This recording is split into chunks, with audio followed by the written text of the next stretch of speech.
What kind of manager tells someone to sell expired food? Owen Whitlow muttered under his breath as he yanked open the freezer door and stared at the box of frostbitten chicken patties in his hands. But 2 weeks earlier, Owen had no idea what was going wrong. He'd inherited the 5-location grocery chain from his father 6 years ago and spent most of his time at headquarters, handling contracts, vendors, and expansion plans. The stores ran under district supervision, and he trusted the layers of management his dad had put in place. That changed after a customer complaint came directly to his personal inbox. A woman said she was treated like trash by a cashier at the Maple Street location and was told, "That's what you get for shopping in discount places." Owen dug into it, asked for camera footage, receipts, staff schedules. What he got back from the store manager, Craig, was a vague report that blamed the customer and said, everything was handled. It didn't sit right. Then came a second complaint, this time from a former employee. A young guy who said he was let go after reporting safety violations in the walk-in freezer. That's when Owen decided to go see for himself. He'd never visited the stores in person without announcing it. Most of the staff didn't know what he looked like. His photo wasn't anywhere on the website, and since the company was small and local, there wasn't media coverage. He grew a short beard, threw on thick-rimmed glasses, and used his middle name for the ID badge, Thomas. He told corporate HR he wanted to do a quiet internal audit and asked them to slot him as a trainee at each store for 3 days. No one questioned it. Now, he was on day 2 at the Maple Street location. "Thomas," barked the shift supervisor, a guy named Nate with a permanent scowl. "You done zoning aisle 7? Move to the freezer. Pull everything from the back and restock." Owen nodded. Got it. The freezer was worse than he expected. Some of the boxes were iced over. Others had torn packaging. He pulled out a bag of frozen green beans and noticed the expiration date, 3 weeks ago. He pulled 5 more. Same thing. All expired. All sitting in the back waiting to be rotated forward. He carried the worst ones to the back office. "Hey, Nate," Owen said, holding up the soggy green beans. "These are all expired." Nate didn't even look up from his phone. Yeah. "Put 'em back." Owen hesitated. "They're expired, though." Nate sighed and finally looked over. "No one checks frozen dates. Just rotate the older ones to the front. We're not tossing full boxes. You want to pay for 'em out of your trainee check." Owen stared at him. "I'm serious," Nate added. "Manager's orders. Craig wants everything out of inventory before ordering more. That's how we keep margins tight." Owen didn't say a word. He walked back to the freezer with the boxes still in hand. He looked around to make sure no one was watching, then shoved the expired items into a separate bin near the trash compactor. He'd handle it later. That night, he sat in his car, engine off, in the far corner of the parking lot. His stomach turned. Selling expired frozen food wasn't just careless, it was dangerous. And if this was happening here, what about the other stores? He needed to stay longer. The next morning, before his shift started, he walked in early and saw a woman mopping near the front.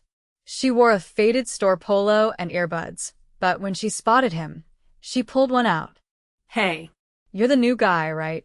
"Yeah," Owen said. "Thomas." "Danica," she said, offering a tired smile. "I open most mornings." He noticed the bags under her eyes. "You okay?" She gave a small shrug.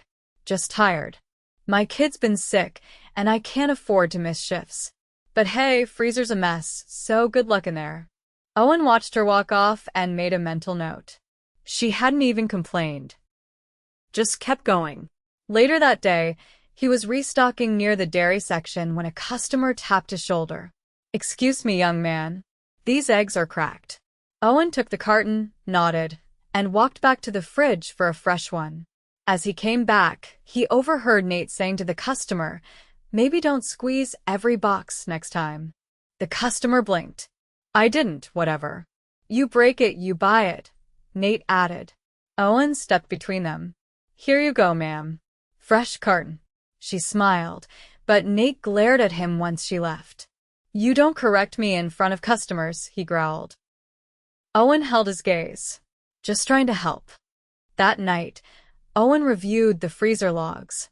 The temperature had spiked 3 times in the past month, yet no food had been discarded.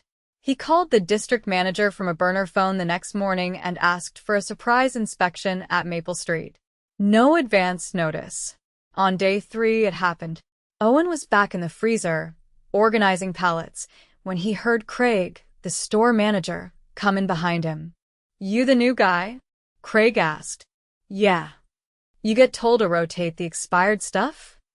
Owen turned slowly. "I thought we weren't supposed to sell expired food." Craig's face was blank. "We don't waste inventory unless it's unsafe. Frozen stuff's fine a few weeks past. Keep your head down and do your job."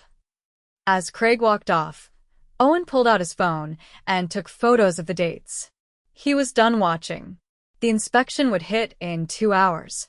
And so would the truth. Owen wiped condensation off his arms as he stepped out of the freezer, the cold clinging to his shirt like damp paper. A clipboard was tucked under his arm, its pages filled with photos, dates, and notations. The district manager would be arriving any minute, and with him, the pressure that had been building for days was about to break. The front of the store was unusually quiet for mid-morning. Danica was at self-checkout alone, juggling 2 customers while a third waved a return receipt from across the counter. Nate stood nearby, leaning on a cart, scrolling through his phone. Owen approached slowly, locking eyes with the unattended customer. "Sir, I can help you with that return," he said. Nate looked up. "No, you can't. Trainees don't do refunds." The man shifted impatiently. "I've been waiting 10 minutes. Owen glanced at the register screen. It was logged in under Danica's profile, with no supervisor override. Nate hadn't even clocked in at the terminal. "You're the supervisor on shift, right?" Owen asked. Nate straightened. Yeah. "So? Then maybe handle the return?" Owen's tone was flat, but measured. Nate's jaw twitched. "You're pushing it." Before Owen could respond, the front doors slid open, and in walked the district manager Harold Reeves, mid-50s, square build, steel gray hair, clipboard already in hand. He didn't acknowledge anyone, just scanned the store with a quick, practiced look and headed toward the back. Owen followed him silently. Reeves stopped in the break room, where Craig already waited, arms folded, clearly irritated. "Unexpected, Harold," Craig said, not offering a seat. "That's the point," Reeves replied. "Let's see the freezer first." Craig turned without a word and led them through the prep hallway. Owen stayed a few steps behind, still wearing his trainee badge. Craig didn't glance back once. Inside the freezer, Reeves walked the aisles briskly, pulling open crates, checking labels, flipping through the temperature logs that hung from a binder hook on the wall. Owen watched Craig start to sweat under his windbreaker. "Why is product dated April 2nd still shelved?" Reeves asked, holding up a bag of spinach that looked more like a frozen sponge. Craig shrugged. "Freezer dates are flexible. USDA says I didn't ask for policy spin." Reeves cut in. "I asked why expired items are still being sold." Craig turned to Owen. "He was supposed to rotate them out." Reeves narrowed his eyes. "You're blaming a trainee for this?" Craig's mouth opened, then shut. Owen stepped forward. "I was told to push them to the front." Reeves looked back at Craig. "By who?" Craig hesitated. "I might have said to prioritize older stock. That's standard." "No," Reeves said firmly. "What standard is disposing of expired inventory?" This isn't a suggestion. "This is food compliance." Craig's expression shifted from defensive to annoyed. "Look, we're under tight margin targets." "The store's barely clearing quota. That doesn't excuse endangering customers," Reeves interrupted. "And it sure as hell doesn't excuse your staff being instructed to commit fraud." Craig threw up his hands. "It's not fraud. It's frozen vegetables." Owen said nothing. He didn't need to. Reeves stepped out of the freezer and beckoned Owen to follow. Craig trailed them back to the break room, visibly agitated. Reeves turned in the doorway. "You're suspended as of now. I'll be conducting a formal review. If what I find matches what I've seen today, you'll be terminated." Craig's face flushed red.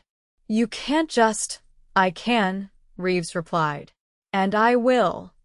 As Craig stormed out, Owen finally exhaled. He'd seen enough, but he wasn't done. Back on the floor, Danica was now covering both registers while Nate stood by the produce section, tossing grapes into his mouth. Not bagging them, just eating them. Owen walked over. "You're not on break." Nate looked at him flatly. "Didn't know trainees made the rules." "I didn't either," said Reeves, stepping in behind Owen. Nate straightened, startled. "Didn't see you there, sir." "I saw you," Reeves said, voice hardening. Danica looked up from scanning a cartload. "We're backed up. I asked for help 10 minutes ago." Reeves nodded. "And you didn't get any?" "No, sir." Reeves turned back to Nate. "Why not?" Nate's voice dropped. "She's always asking for help. It's not my fault she's slow." Owen's stomach turned. Danica wasn't slow. She was covering 2 registers, self-checkout, and cleaning, all while Nate chewed grapes and scrolled his phone. Reeves didn't speak right away. Then he said, "That's enough. Hand me your badge."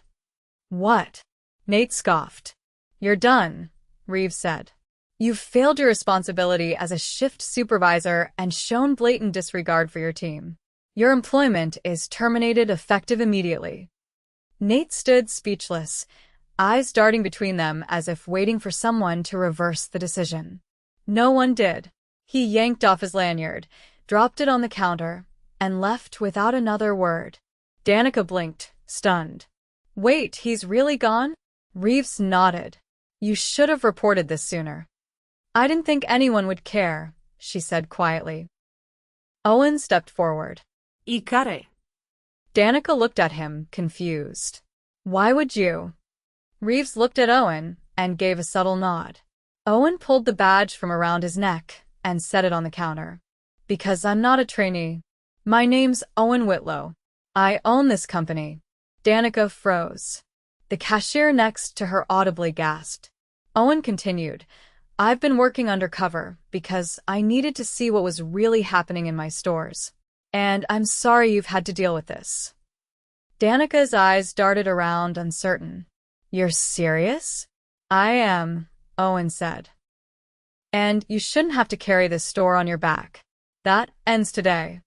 Reeves cleared his throat. "We'll be bringing in interim supervisors and extra staff. Effective immediately." Danica's voice was shaky. "We've been short for weeks. I've been doing back-to-backs just to keep things from falling apart." "You shouldn't have to," Owen said. "Not anymore." The rest of the shift unfolded in a blur. Reeves called in 2 floating managers from other locations to stabilize operations. Owen made sure Danica got a proper lunch break, her first in 3 days. By mid-afternoon, the expired stock had been pulled and logged for disposal. Vendors were contacted about replacing damaged shipments. Before he left, Owen sat with Danica in the break room. "I've got a lot of work to do," he said.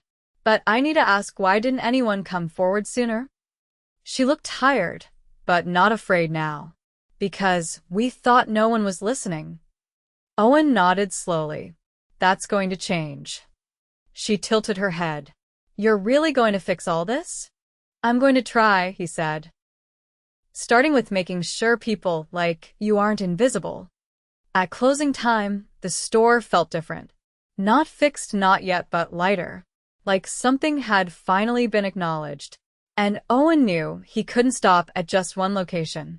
Owen stood just outside the Maple Street location the next morning, watching the automatic doors slide open and closed as early shoppers trickled in. A delivery truck idled near the loading dock, and a heavy-set man in uniform was struggling to maneuver a pallet jack over the curb. No one was helping him. He stepped forward. "Need a hand?" The driver looked up, surprised. Sure. You work here? Something like that. They moved the pallet together, guiding it over the threshold and into the stockroom. Inside, two younger employees were restocking cereal, heads down, earbuds in. No one acknowledged the truck or the boxes still sitting by the door. You guys expecting this shipment? Owen asked. One of them, a teenager with a mop of curly hair, looked up, confused. We just do dry stock. No one told us anything about freight. Owen glanced at the manifest. The order had been logged at 6:45. It was now past 8. Who's on receiving this morning? The kid shrugged. No idea. I think Craig used to do it, but nobody said who's taking over. Owen turned, jaw tightening. The gap Craig left behind was already slowing operations. And it wasn't just management, there was no structure. No backup plan. Just people trying to get through their tasks without getting yelled at. He thanked the driver, signed the manifest, and wheeled the pallet toward the walk-in cooler himself. As he passed the break room, he saw Danica tying her apron, her expression unreadable. You're early, Owen said.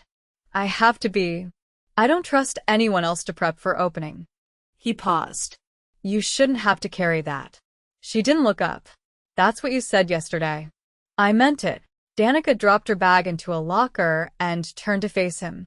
Then tell me why no one came to relieve me last night. I stayed an extra hour to cover the front. Again. And I've got double shifts this weekend. Again. Owen's stomach dropped. No one told me. No one tells anyone anything. We're short by at least 3 people. Nate used to just cut the schedule and hope no one noticed. Now we're left scrambling. Owen didn't try to explain it away. He just nodded. I'll fix it. You said that too. This time, he didn't answer. He didn't have the right to not yet. By mid-morning, Reeves returned, this time with a clipboard and a regional HR rep, a sharp-eyed woman named Jamie who asked to review all prior staffing logs. She didn't waste time with pleasantries. I need to know who's been assigning shifts the last 2 months, she said to Owen. He pointed her toward the back office, where Nate's old login was still active. 30 minutes later, she returned, furious. There are overlapping shifts with no coverage, time card edits with no manager notes, and 4 employees who've been clocked out early on paper but were still working, according to footage Reeves pulled. Owen didn't ask who. He already knew the pattern. That's wage theft, Jamie said. We're reporting it. We'll need statements from anyone affected. Danica, who had been quietly stocking canned goods nearby, set down a tray and walked over. I've got one. Jamie looked at her. You've had your time card altered? Danica nodded once. More than once. I'd work past closing, and the hours wouldn't show on my check. When I asked about it, Nate said the system glitched. Owen felt something twist in his chest. Jamie's voice remained calm. Did anyone else hear him say that? Yeah, she said. Eddie. He used to work mornings, but he left last month. Said he couldn't afford to stay. Can we contact him? I've got his number. Jamie took it down, then turned to Owen. This store is a liability. You realize that, right? I do now. She didn't soften. This isn't a staffing issue. It's negligence. Owen didn't argue. That's why I'm here. Jamie left shortly after to begin drafting formal documentation. Reeves stayed behind, watching as Owen stepped onto the floor to help bag a customer's groceries. The lines were long again, too long for the number of registers open, but the customers were patient. One woman, elderly and quiet, leaned on her cart while Danica rang her up. Her card declined.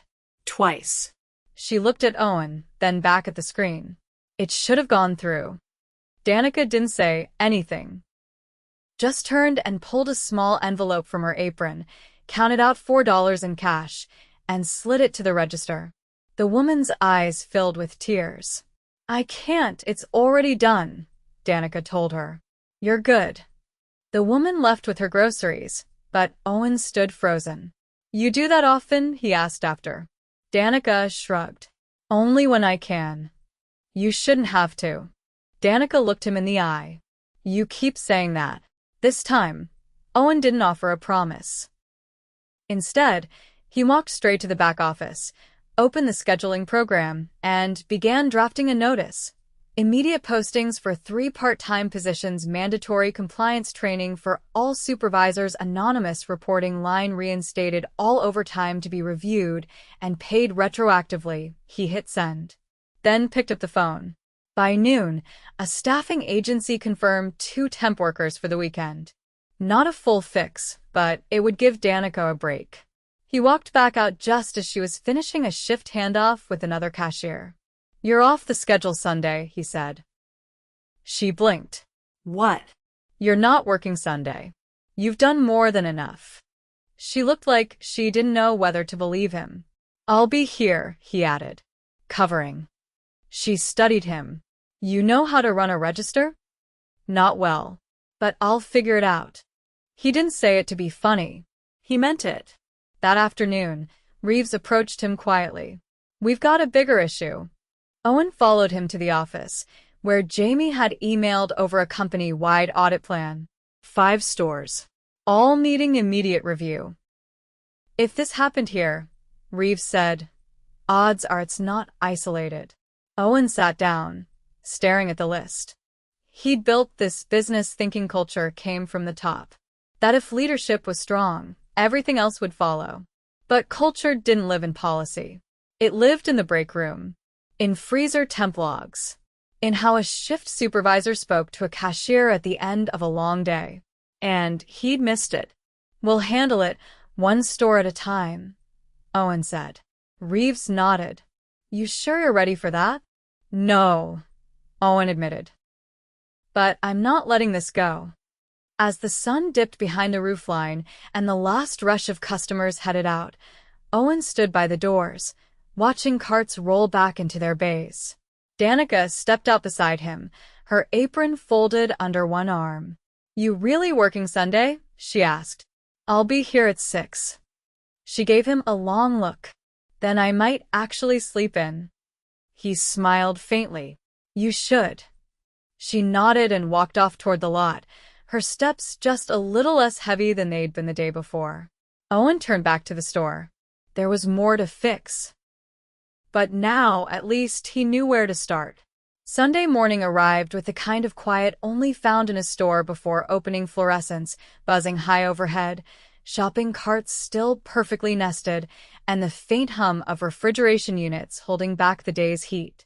Owen unlocked the front entrance at 5:45, wearing a plain polo and a name tag that now read simply, Owen. No title, just presence. He walked the store alone. Aisles were tidy, but the shelves told a story, gaps where staples should be, overstocked end caps with items that hadn't moved in weeks. These weren't the signs of a bad store. These were the signs of people doing what they could without leadership. In the break room, the schedule for the week was pinned to the corkboard. Owen had added a new section. Feedback box, read daily by owner. Below it, a small slot with blank index cards and a pencil. No names required. Just truth. By 6:30, the first cashier arrived, Marisol, a part-timer from another location who had been redirected to help cover. She looked around, then blinked when she saw Owen counting a drawer. You're the guy from the emails, she said. Didn't expect you here this early. He handed her the register key. Neither did I. But here we are. She nodded and got to work without further question. By 8, the store was open, and the pace picked up fast. Owen manned a register, slow but steady, while Reeves, who had shown up without being asked, walked the floor with a clipboard. No inspections today. Just listening. At 9:15, a man in his late 20s approached the customer service desk with a return. His posture was tense, his eyes darting back toward the exit. Marisol started to assist, but Owen noticed her freeze slightly. You all right? He asked quietly. That's the guy who used to yell at Danica, she said under her breath. Every time he came in, she'd brace herself. Owen stepped forward. Morning. What can I help you with? The man held up a bag of rice. I want a refund. It's got bugs. Owen took the bag. It was torn. The receipt was from over a month ago. I'm sorry, but this item's well outside the return window, and the damage looks like it happened after it left the store. The man leaned closer. You calling me a liar? No, Owen said calmly. I'm saying we can't process this return. You people screw customers and hide behind rules, he snapped. No wonder that girl was always miserable. She couldn't even look me in the eye. Owen's voice didn't shift. We treat our staff with respect here. You need to leave. The man stepped forward, but Reeves was already beside him. You've been asked to go. This isn't a discussion. The man scoffed and turned to leave, muttering something Owen didn't catch. Marisol looked shaken. She never said anything about that. She didn't need to, Owen said. She came in anyway. By noon, Danica arrived not scheduled, but dropping off soup for one of the temp workers, who had twisted her ankle during a delivery. She wasn't wearing store colors, but as soon as she stepped in, 2 customers asked her where to find something.